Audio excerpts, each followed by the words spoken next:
मानक विचलन यानी माध्य विचलन, मीन डेविएशन। अब मीन डेविएशन के लिए फिर हमारे पास दो तरह के डाटा आप सबने पढ़े हैं। एक जो आपने पढ़ा है अवर्गीकृत डाटा। अवर्गीकृत डाटा कौन सा होता है? जिसमें सीधे सीधे अंक लिखे होते हैं, जैसे 6, 7, 10, 12, 13, 4, 8, 12, इस तरह से एक डाटा, इसको रो डेटा भी कहते हैं। तो जब इस तरह के डाटा हमारे पास हो और हमें निकालना हो उसका माध्य विचलन, तो तीन तरीके हम अपनाते हैं। उन तीन तरीकों के आधार पर हम पता लगा सकते हैं कि इसका माध्य विचलन क्या होगा। और बहुत आसान तरीके हैं। माध्य निकालते समय कई बार हमने प्रयोग किया है कल्पित माध्य का। अपने अंदाजे से कोई भी मान लेना जो लगभग बीच में हो। ऐसा एक मान हम पहले से भी लेते आए हैं जिसको हम ए कहते हैं। हमने कल्पित माध्य ले लिया ए। अब इस ए से जो डाटा है वो कितना कम या कितना ज्यादा है, इतना सा पता करना है, उसकी दूरी पता करनी है। जैसे हमने इस डाटा में हमने अंदाजे से देखा 6 से और 13 तक हैं। 6 से 13 के बीच में लगभग 10 मान लेते हैं, तो 10 को हमने मान लिया ए, यानी हमने कोई बिंदु ले लिया, कोई डाटा एक ले लिया 10। अब सभी आंकड़ों का हमें 10 से डिस्टेंस पता करना है, दूरी पता करनी है, तो बड़े आसानी से पता लग जाएगी। हम इन सबको 10 में से माइनस कर दें। वैसे जो सही तरीका है वो होता है x माइनस ए का। तो जब x माइनस ए करते हैं तब अगर 6 में से 10 माइनस किया तो आया -4, 7 में से 10 माइनस किया -3, 10 में से 10 किया 0, 12 में से 10 किया 2, 13 में से 10 3, 4 में से 10 -6, तो 8 में से 10 माइनस किया -2 हो गया। अब 12 में से जब 10 माइनस करेंगे तो हमारे पास आ जाएगा 2। ये हमारे पास x माइनस ए का मान आ गया, अर्थात जो हमने कल्पित माध्य लिया था उससे सभी डाटाज की दूरी पता लग गई। लेकिन अगर हम ध्यान से देखें तो कुछ माइनस में है, कुछ प्लस में है, इसलिए हमें इनका निरपेक्ष मान निकालना है।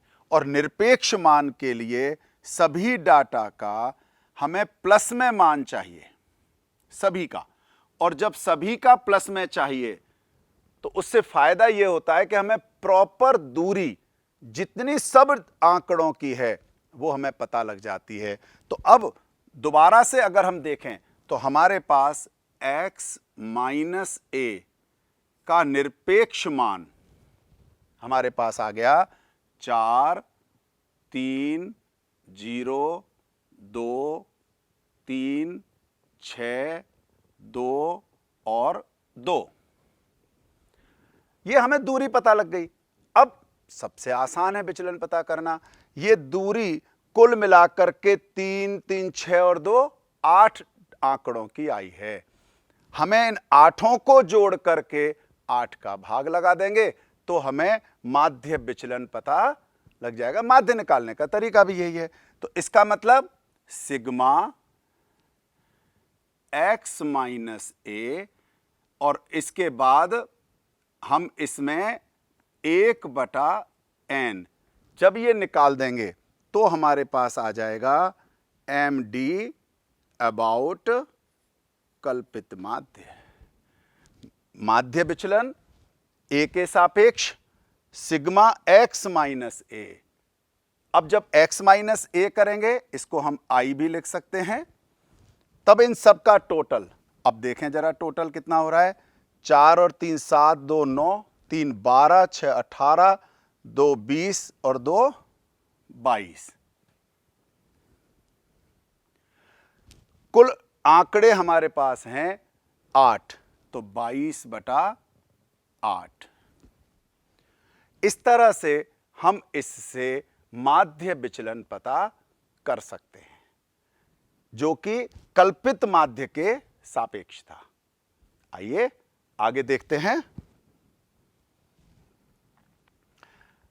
इसी अवर्गीकृत आंकड़ों के द्वारा माध्य विचलन तो निकालेंगे, लेकिन माध्य के द्वारा निकालना है। अर्थात जो माध्य विचलन है उसे निकालने के 3 तरीके हमारे कोर्स में हैं। पहला कल्पित माध्य के माध्यम से, जो हम निकाल चुके हैं। अब हम निकालने वाले हैं माध्य के द्वारा। तो माध्य के द्वारा निकालने के लिए हमें इस जो आंकड़े हमें दे रखे हैं, सबसे पहले हमें इनका माध्य निकालना है। और माध्य निकालने के लिए हमें पता है कि सबसे पहले x बार, जो माध्य का सिंबल होता है, साइन होता है, प्रतीक होता है, हमें 4 + 7 + 8 + 9 + 10 + 12 + 13 और + 17। कुल आंकड़े कितने हुए? 3 3 6 और 2 8। हमें इस सारे डाटा को 8 से भाग कर देना है। सिग्मा xi/n जो हम करते आए हैं, बचपन से पढ़ते आए हैं, उसी तरह से हम इसका औसत या माध्य निकाल लेंगे। और इसको निकालने के बाद जब हमें निकालना होगा माध्य विचलन अबाउट मीन, तो माध्य विचलन अबाउट मीन जब निकालना होगा, तब सिग्मा xi - x बार, अर्थात प्रत्येक डेटा में से हमें माध्य को माइनस करना है और निरपेक्ष मान निकालना है, यानी सभी मान धनात्मक होंगे।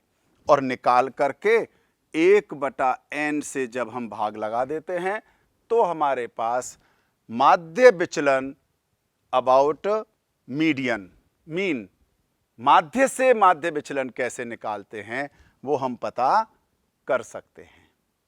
इसी प्रकार से जब हमें माध्यिका से निकालना हो तो क्या करते हैं, आइए उसे देखते हैं आगे।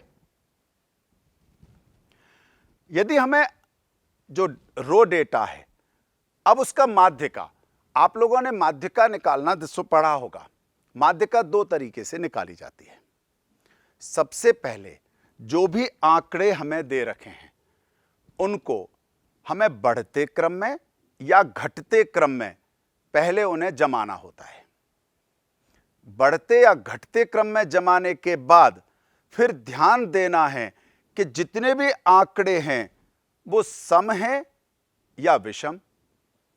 अगर विषम आंकड़े हैं तो कोई दिक्कत नहीं है। मान लो हमारे पास 5 आंकड़े हैं, विषम है 5, तो 2 शुरू के छोड़ दो, 2 बाद के छोड़ दो, जो बीच वाला अंक है अर्थात तीसरा अंक, वह हमारा माध्यिका हो जाएगा। और अगर ज्यादा हो तो कई बार हम क्या करते हैं, जितने आंकड़े हैं विषम में उसमें 1 जोड़ करके आधा कर देते हैं।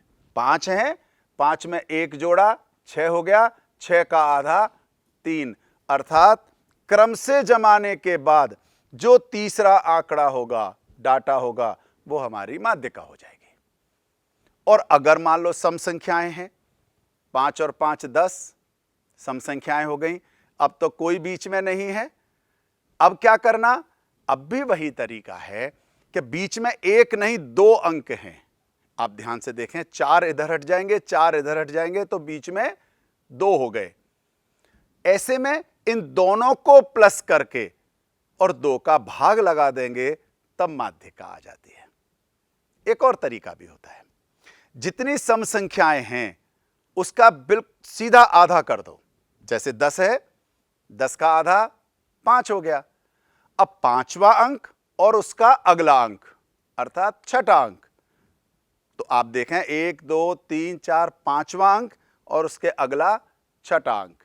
तो कैसे भी करके सम संख्याएं हैं उनका आधा करो, उसमें उसके अगला अंक जोड़ करके 2 का भाग निकाल करके हम आसानी से माध्यिका पता कर सकते हैं। जैसे इसको अगर हम पहले क्रम से जमाना, जो बहुत जरूरी है, इसे क्रम से जमाते हैं तो मैं क्रम से लिख रहा हूं सीधा। सबसे पहले 4, फिर 6, फिर 7, 8, 10, 12 और 13। अब क्रम से जमाने के बाद हम यहां देखते हैं n बराबर 7 है, विषम संख्याएं हैं, तो विषम संख्या में 7 का तो आधा होता ही नहीं है, एक जोड़ लेते हैं 8, 8 का आधा हो जाता है 4, अर्थात जो हमारा चौथा अंक होगा वो हमारी माध्यिका होगी। अर्थात यहां पर m बराबर आ गया हमारे पास 8। अब माध्य विचलन निकालना है, किसके सापेक्ष? माध्यिका के सापेक्ष। तो वही आसान तरीका जो हम अभी तक पढ़ते आए हैं, बस फर्क इतना है, अब इसमें ऐसा लिख देंगे, माध्य विचलन अबाउट मीडियन, माध्यिका के सापेक्ष माध्य विचलन। और इसके लिए अब भी वही तरीका है जो हमने अभी तक पढ़ा था, सिग्मा एक्स आई माइनस एम। आपको ध्यान हो, कल्पित माध्य निकालते समय -a किया था, माध्य निकालते समय x बार किया, माध्यिका के लिए m कर दिया और कुल अंकों से भाग कर दिया। इस तरह से करके हम इसका भी आसानी से माध्य विचलन पता कर सकते हैं। तो ये जो माध्य विचलन है, ये किस तरह के आंकड़ों का है? जो अवर्गीकृत आंकड़े हैं, यानी अनग्रुप डेटा है, अर्थात रो डेटा है। केवल उस डाटा का हमें पता करना है, और जब इसका पता कर चुके होंगे तब आसानी से आप माध्य विचलन भी निकाल लेंगे और हर तरह के प्रश्न आप आसानी से कर सकते हैं।